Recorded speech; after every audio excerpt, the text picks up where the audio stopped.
አያችሁ መንግስት በተለይ አብይ አህመድ እንደነዚህ አይነት ተራሶችን እጁን ሰዶ ምን ያክል እያሰራባቸው እንደሆነ የወልደ ጊዮርጊስ ይልቃል አካሄድ የሚያሳይ ነው። ይሄ ባንዳነት ነው። ሐቄ ነው። የማዳም ቅመም ልዘርፋ ስትል አባረያል። የአብይን አህመድ መንግስት ለማስቀጠል ባንክ ገንዘቡ እኮ ተናግሯል። የሚኒስትሩ የውጭ ጉዳይ ሚኒስትርና የኢኮኖሚ ሚኒስትሩ እኮ ተናግሯል። የገንዘብ ሚኒስትሩ ገንዘብ ያለ ከአውሮፓና ከአሜሪካ ከኢትዮጵያ ኤክስፖርት በላይ ከአረብ ሀገር ሴቶች እህቶቻችን በጉልበታቸው አግኝተው የሚያስገቡት ወደ ኢትዮጵያ ትሪሊየን ብር ነው።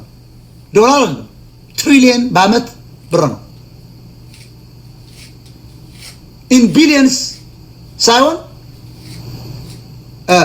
ኢን ሚሊየንስ ሳይሆን ኢን ቢሊየንስ ነው። ቢሊየን ዶላር ይሄን ታውቃላችሁ። እሱ ያናጥምቶ ነው አረብ ሀገር ዱባይ ላይ ሄጀው ቁጭ ያደረገው አብይ አህመድ። የአብይ ፕሮጀክት ነው ባይዘው ፋክቱን ልንገራችሁ። 888 ሚዲያውም ያብይ ነው። 888 ፕሮጀክቱም ያዳነች አበቤና ያብይ ነው። የነሽ መልስ ነው። ሿሿ ነው። ዲያስፖራውን ሼር ልግዛ ብሎ ይገባል። ልክ እንደ አማራ ባንክ ልክ እንደ ኮንዶሚኒየም እንሰጣቸዋለን። እንዴ በወያኔ ዘመን እኮ የአረብ ሀገር ሴቶችና ዲያስፖራው ኑ ቤት ስሩ ተብሎ ገንዘብ ታዋጣለህ። ከዚያ በኋላ ቦታው ስትል ይሄ ማዘጋጃ አልፈቅድ ብሎ ነው፣ ይሄኛው የልማት መንግስት አልፈቅድ ብሎ ነው። ይሄን አስነስተን እዚህ እንሰጣቸዋለን። 150 ሰው አደራጅተው እኮ ነው በሚሊዮን ዶላር ዘርፈው ቆይ ይሄንን እንደዚህ ይሄን እንዲያሉ ትግሬዎች ያድዋ ትግሬ ማርገው መጨረሻ ላይ ይበተናል። ሰው የሰበሰበው ሰው ይጠፋል። ገብቷችኋል? አሁን ይሄ የብልጽግና ተልእኮ ነው። ላሰማችሁ እኔ ውሸት አይደለም፣ በማስረጃ ነው ሞግተው ይልሽ። አዳምጡት፣ ዝም ብላችሁ እስከ መጨረሻው አዳምጡት። መጀመሪያ መልኩን ከፍላ መጨረስ የምትችልበትን አቅም መፍጠር ነው ዋና እና ያለባትን የውጭ ዕዳ በተለይ ሰሞኑን እንደውም ይፋ ሆኗል። ወደ 51 ቢሊዮን ዶላር አካባቢ የውጭ ዕዳ እንዳለባት የገንዘብ ሚኒስተር ይመስለኛል ይፋ ያወጣው። እንግዲህ በሱም አንድ ሐሳብ አጋርቼ ነበርና የተለያዩ ኮሜንቶችን ተቀብያለሁ። እኛ ለ4 አመት የሰራንበት ነው። ይሄንን ማድረግ ለ4 አመት የተሰራበት ነው እና ማሳየት ነው የኛ ድርሻ የሚሆነው በአርቲፊሻል ኢንተለጀንስ፣ በቱሪዝም፣ በአግሪካልቸር፣ በኢኮመርስ፣ በማኑፋክቸሪንግ እነዚህ በጀመርናቸው ሴክተሮች ይሄንን ግልጽ ማድረግ ማሳየት ነው። ኦልሬዲ ያለ ሀብት ስለሆነ ያንን ከላይ ከአንደኛ እስከ 7ኛ የጠቀስኩልን አዲስ ነገሮችን ስንተገብር ይሄ አብረው አቅም እየፈጠሩ የሚመጡ ናቸውና የመጨረሻ ጎላችን ኖት ኦንሊ ዕዳ መክፈል ብቻ እንደማንኛውም ሀገር እንደማንኛውም ዓለም ላይ እንዳሉ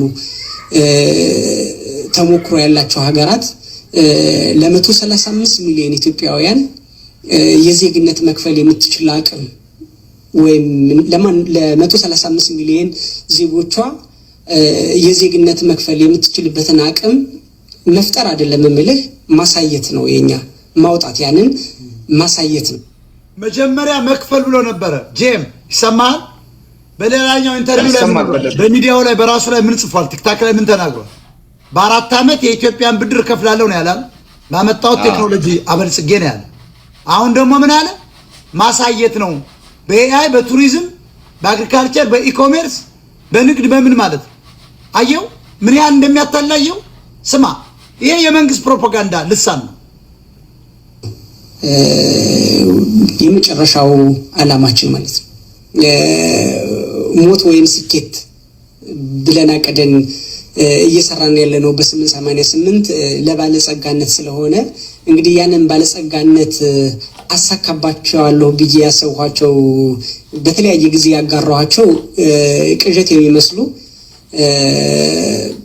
ግን እውን የሆኑ የተሳኩ ነገሮች እና በመሳካት ሂደት ላይ ያሉ ነገሮችን ነው እንግዲህ ከ888 የምትጠብቀው ወይም 888 የተቋቋመው። እንግዲህ ከነዚህም መካከል እንዳንድ ኢትዮጵያዊ ዜጋ እና ሀገሩ ላይ ባለጸጋ መሆን እንደሚፈልግ የመጀመሪያው የመንግስትን የዲጂታል ኢትዮጵያ 2030 እቅድ ምን አለ? የመንግስትን ዲጂታል ኢትዮጵያ የ2030 እቅድ አየው። መለስ ዜናዊ 28 ዓመት እንደቀጠለው ወያኔ ትግራይ አድዋ፣ ዛሬ ደግሞ የመስቀል ፍራውል የኦሮሞ መንግስት ይቀጥል ዘንድ ወልደ ጊዮርጊስ ይርቃል የተባለ ሳልሳዊ ሳሙኤል ዘሚካኤል መጥቶላቸዋል። አዳምጡት። ገፍ የእቅዱ አካል መሆን ነው። አንደኛው የመጀመሪያው የምኑ አካል የመሆን አለ ጄም የእቅዱ አካል መሆን ነው። የምን የአብይ አህመድ የምን የብልጽግና መንግስት የገዳዩ የአማራ አሳዳጅ የአማራ አፈናቃይ በአማራ ገበሬ ላይ በወልደ ጊዮርጊስ እኮ ቤተሰቦች ላይ ነው ድሮን እየወደቀ ያለው። አየው የሆዳም ልጅ 2030 የኦሮሞ መንግስት ማስቀጠል ማለት ነው። የአብይ አህመድን የብልጽግናን የኦሮሞችን መንግስት እስከ 2030 ያቀደውን እቅድ አብሮ መርዳት ነው ይላል። ከዚህ በላይ ካድሬነት አለ? ከዚህ በላይ የመንግስት ተልእኮ ይዞ ዱባይ እየተከፈለለት በፎቅ ላይ መኖር አለ? ከዚህ በላይ ሿሿ አለ ወይ? ከዚህ በላይ ምን ብሎ ይንገር? ወልደ ጊዮርጊስ ይልቃል። ከዚህ በላይ ምንድን ነው የምትነግረን? አዳምጡ። አዳነች አቤቤ ከዚህ በላይ አታረግም። እገዛ ማድረግ ነው እንደ ማንኛውም ኢትዮጵያዊ። ሌላው ኢትዮጵያን የመንግስትን ዲጂታል ኢኮኖሚ ዲጂታል አብዮት በ2030 ለማሳካት መደገፍ ነው አላማችን ነው ያለ። ሌት ተቀን እንሰራለን እያላችሁ ነው። አላማችን ቀዳሚዋ ሰላም የተረጋገጠባት ሰላማዊት ሀገር ማድረግ ነው። አየው ስለ አማራ ግድያ አይጨነቅም። ሲመጣም ኢትዮጵያ ኢትዮጵያ እያለ ነው የመጣው። ህዝቡን በሚዲያ ነግራችሁ ነበር። ሚዲያውን ለመንጠቅ ነው የመጣ። ይሄ ሰውዬ 888 ሚዲያን የከፈተው የኛን ድምጽ ለመዝጋት ነው አይመስልም? ጄም አብይ የኛን ድምጽ ለመዝጋት መጥቶልሃል። ይሄ 888 ሚዲያ ከፍቶ መጥቷል። መጀመሪያም ሲመጣ አማራ ትበሉ ነው ያለ። አንበሳት እየጣለ ኢትዮጵያ በይን ያላት ያችን የአረብ ሀገር ቅመም ቀቃይ ሩዝ ቀቃይዋን እንደዚያ ነበር ይላት ነበር። እና ወልደ ጊዮርጊስ እየትላለች መሀይም ናት፣ ደሃ ናት። ሁለት አንበሳ ሲጥልላት አፏን ትዘጋለች። ይሄ ሰውዬ አብይ በመደበው ገንዘብ ነበር አንበሳ ሲያዘራይ ነበር።